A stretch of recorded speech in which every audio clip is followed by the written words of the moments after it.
Hello students. पहला part अपना चल रहा था 9th क्लास में, हमारे आसपास के पदार्थ, मैटर इन आवर सराउंडिंग। तो आपसे बताया था कि हमारे चारों ओर जो विभिन्न प्रकार की वस्तुएं हम प्रकृति में देखते हैं, उन सब का अपना द्रव्यमान होता है और वो स्थान घेरते हैं, यानी कि उनका आयतन होता है। और वे सभी पदार्थ जिनका अपना आयतन हो और अपना द्रव्यमान हो, उसे पदार्थ कहते हैं। पदार्थ के अभिलाक्षणिक गुणों के बारे में हमने पढ़ा था कि भाई सभी पदार्थ कणों से मिलकर बने होते हैं, रेत की तरह के कणों से मिलकर बने होते हैं, और पदार्थ के इन कणों के बीच में रिक्त स्थान होता है। ये पदार्थ के कण गतिशील होते हैं और जब इनका तापमान बढ़ाया जाता है तो इनकी गतिशीलता में वृद्धि होती है। यही कारण है कि गर्म खाने की गंध हम तक दूर से ही आती है, जबकि ठंडे खाने की गंध लेने के लिए हमें उसके पास जाना पड़ता है। एक पढ़ा था कि पदार्थ के कणों के बीच में आकर्षण बल होता है।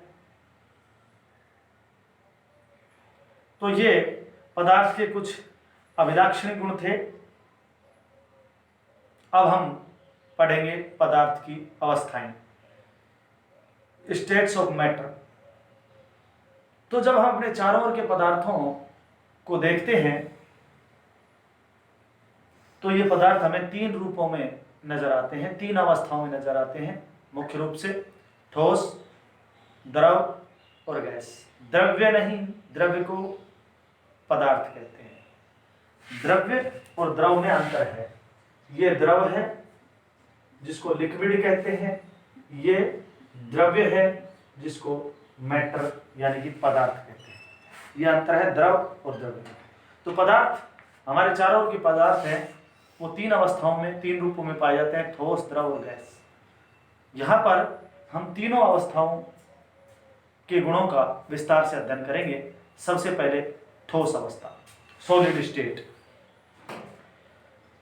तो सॉलिड स्टेट को समझने के लिए अगर हम छोटा सा क्रियाकलाप करते हैं, हमारे चारों ओर की जो भी वस्तुएं हैं, जैसे कि ये डस्टर है, ये पेन है, इसके अलावा पुस्तक, पेंसिल, रबड़ बैंड आदि कुछ वस्तुएं लेते हैं और पेंसिल की सहायता से उन वस्तुओं की एक सीमा रेखा खींचते हैं। उनके चारों ओर पेंसिल को घुमाकर उनका रेखा चित्र बनाते हैं। रेखा चित्र बनाने के बाद हम उन वस्तुओं को उस आकृति के ऊपर पुनः रखते हैं। हम देखते हैं कि इन सभी वस्तुओं का आकार निश्चित है, इन सब की सीमाएं स्पष्ट हैं, इनका आयतन भी निश्चित है। यानी कि जो ठोस पदार्थ होते हैं उनका निश्चित आकार होता है, स्पष्ट सीमाएं होती हैं और निश्चित आयतन होता है, यानी कि जो स्थान घेरते हैं वो निश्चित होता है। इसके अलावा ठोस पदार्थों के कणों के बीच, जो ठोस पदार्थ हैं उनके कणों के बीच में आकर्षण बल अधिक होता है। ये कणों के बीच में आकर्षण बल अधिक होता है, इसलिए ठोस पदार्थों के कण पास पास होते हैं, यानी कि ठोस पदार्थों के कणों के बीच में रिक्त स्थान कम पाया जाता है। रिक्त स्थान कम पाया जाता है इन ठोस पदार्थों को कणों के बीच में, यानी कि इनके बीच आकर्षण बल अधिक होता है, इसलिए कणों के बीच में, ठोस पदार्थ के कणों के बीच में आकर्षण बल अधिक होता है, इसलिए पास पास होते हैं, इनमें रिक्त स्थान कम होता है।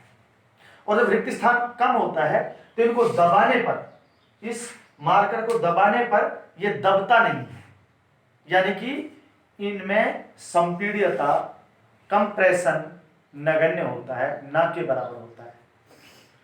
संपीड्यता किसे कहते हैं, कंप्रेशन किसे कहते हैं?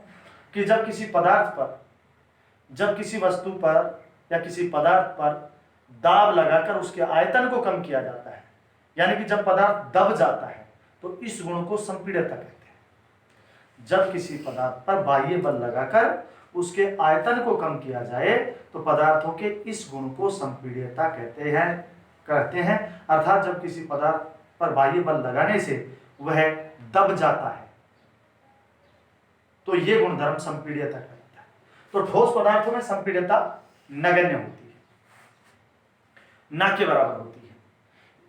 अब जब संपीड्यता नगण्य होती है, आकर्षण बल ज्यादा होता है तो कणों के बीच में रिक्त स्थान कम होता है, और जब रिक्त स्थान कम होता है तो इन कणों की गतिशीलता भी कम होती है, यानी कि ये कण कम गतिशील होते हैं।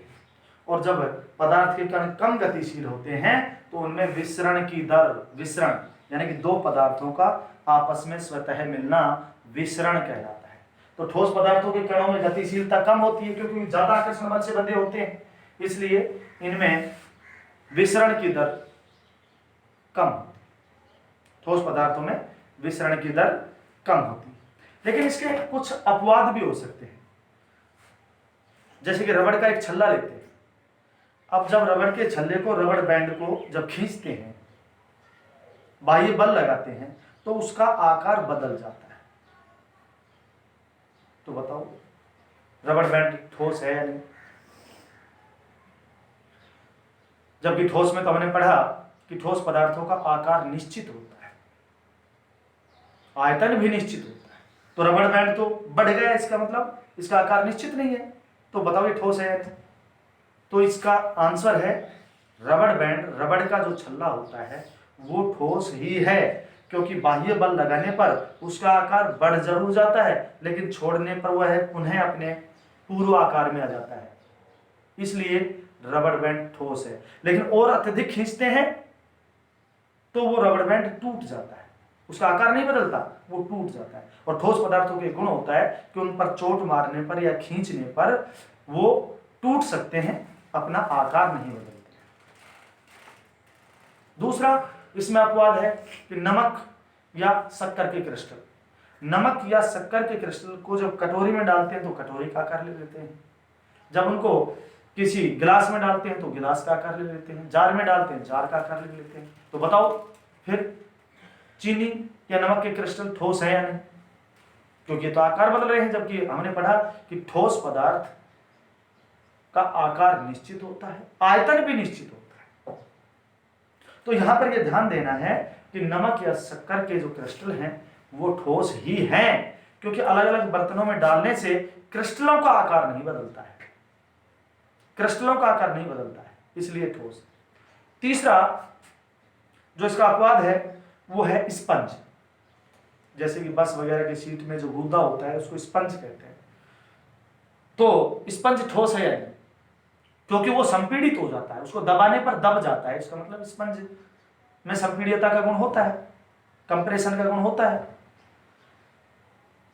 कंप्रेशन का गुण होता है, लेकिन स्पंज भी ठोस ही हैं, क्योंकि स्पंज में जो छोटे छोटे छिद्र होते हैं उनमें वायु भरी होती है और जब उसको दबाते हैं तो वो वायु निकल जाती है, इसके कारण वो संपीड़ित होते हैं, अन्यथा स्पंज संपीड़ित नहीं होता है। तो ये तो भाई ठोस पदार्थों के गुण थे। क्या गुण थे?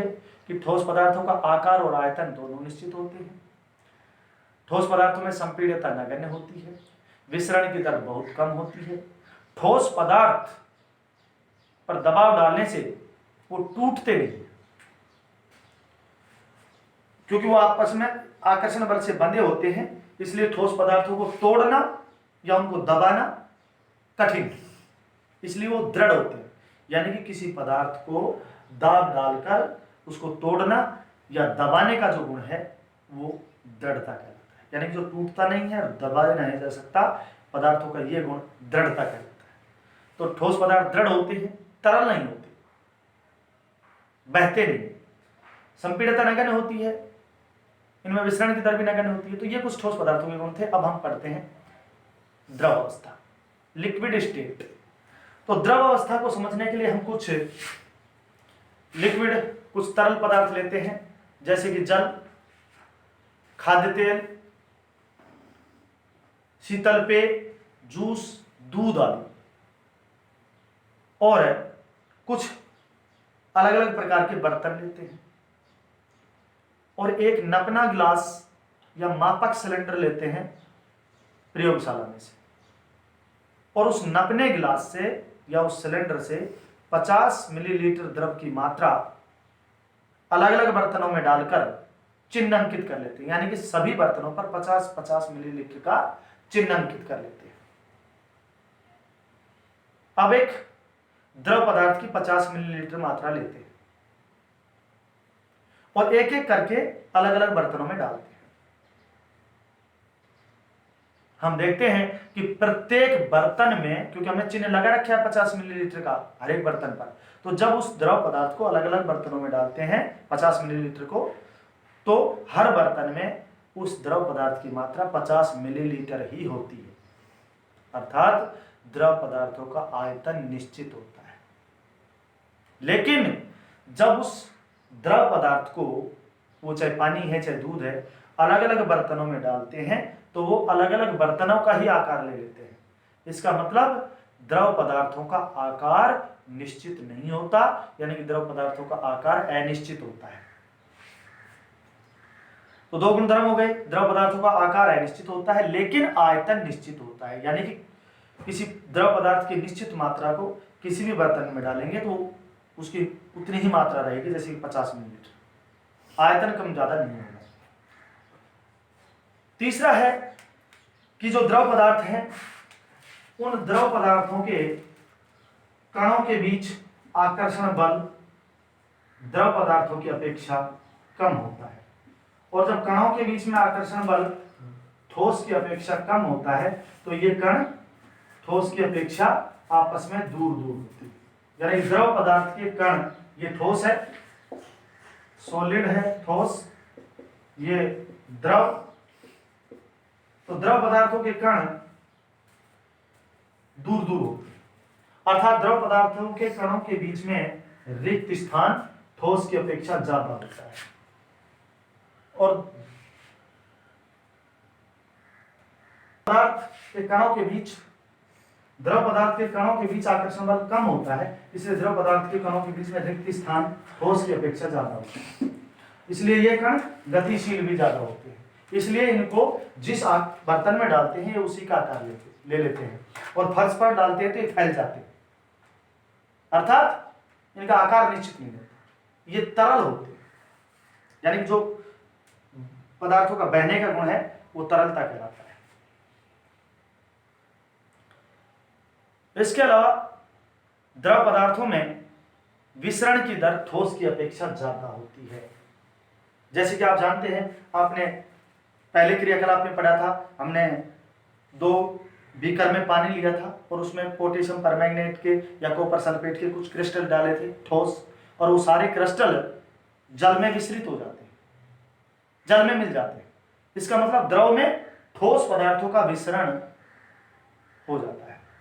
और पानी, एक बर्तन में पानी लेते हैं और उस पानी को दूध में डालते हैं तो दूध में भी पानी मिल जाता है, पानी अलग दिखाई नहीं देता, इसका मतलब द्रव का द्रव में भी विसरण हो जाता है।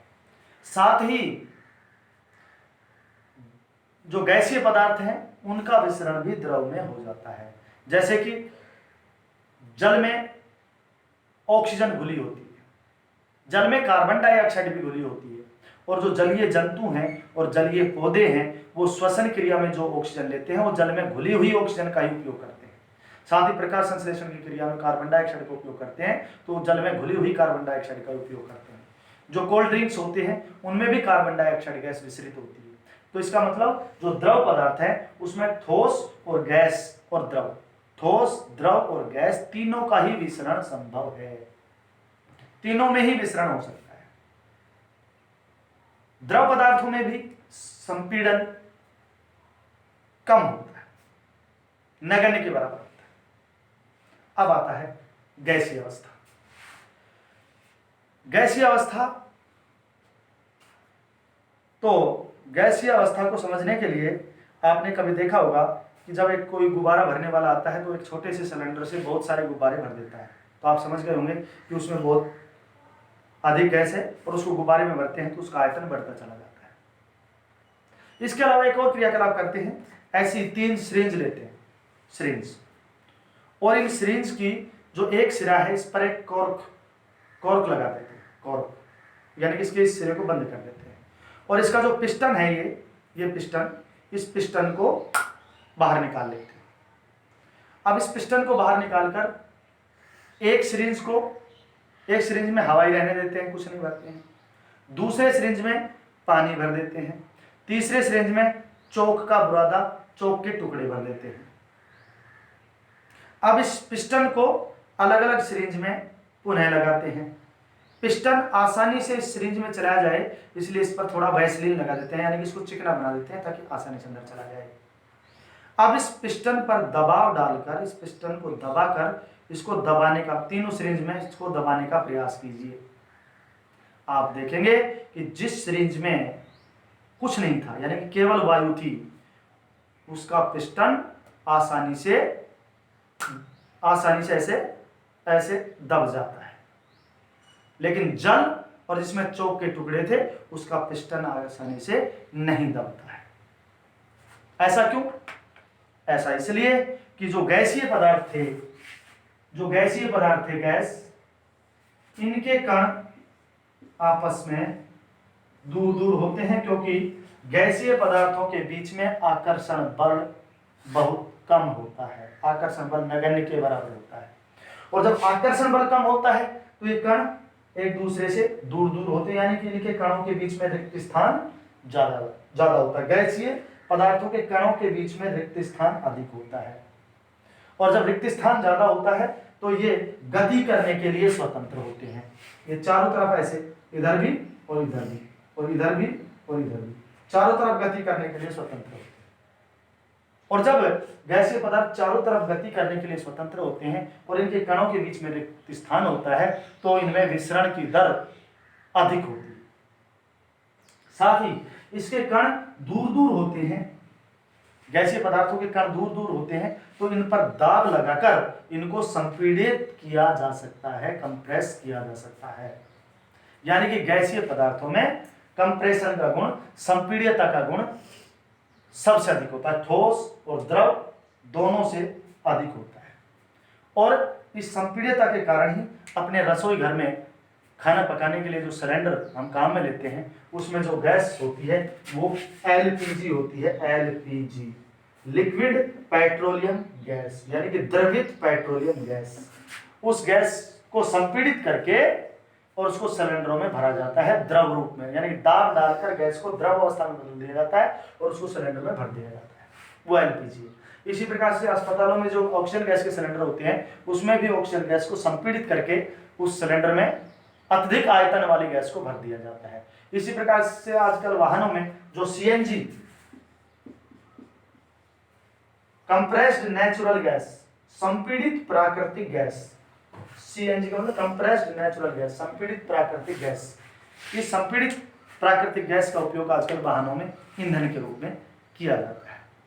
तो इसका मतलब गैसों का क्या गुणधर्म हुए कि गैसीय पदार्थों, जो गैसीय पदार्थ हैं उनके कणों के बीच में आकर्षण बल बहुत कम होता है, इसलिए गैसीय पदार्थों के कणों की गतिशीलता अधिक होती है। गैसीय पदार्थों के कण दूर दूर होते हैं, गैसीय पदार्थों के कणों के बीच में रिक्त स्थान अधिक होता है। अधिक रिक्त स्थान होने के कारण ही गैसीय पदार्थों को दबाया जा सकता है, यानी कि गैसीय पदार्थों में संपीड़ितता ठोस और द्रव दोनों से अधिक होती है। और गैसीय पदार्थों में विसरण की दर अधिक होती है, यानी कि गैस का गैस में विसरण हो सकता है। तो ये गैसीय पदार्थों के गुणधर्म थे। और गैसीय पदार्थ अत्यधिक गतिशील होते हैं, इसलिए बर्तन की दीवारों पर दबाव डालते हैं और बर्तन की दीवारों पर एकांक क्षेत्रफल पर जो दाब लगता है उसके कारण ही वो गैस बर्तन की दीवारों पर या गुब्बारे की दीवारों पर दबाव डालती है और गुब्बारा फूल जाता है, बर्तन की दीवारों पर विदाब उत्पन्न होता है। तो ये ठोस, द्रव और गैसीय पदार्थों के गुणधर्म थे, इनको पढ़ना है। इसके बाद कुछ एक प्रश्न हैं उनको करके देखना है।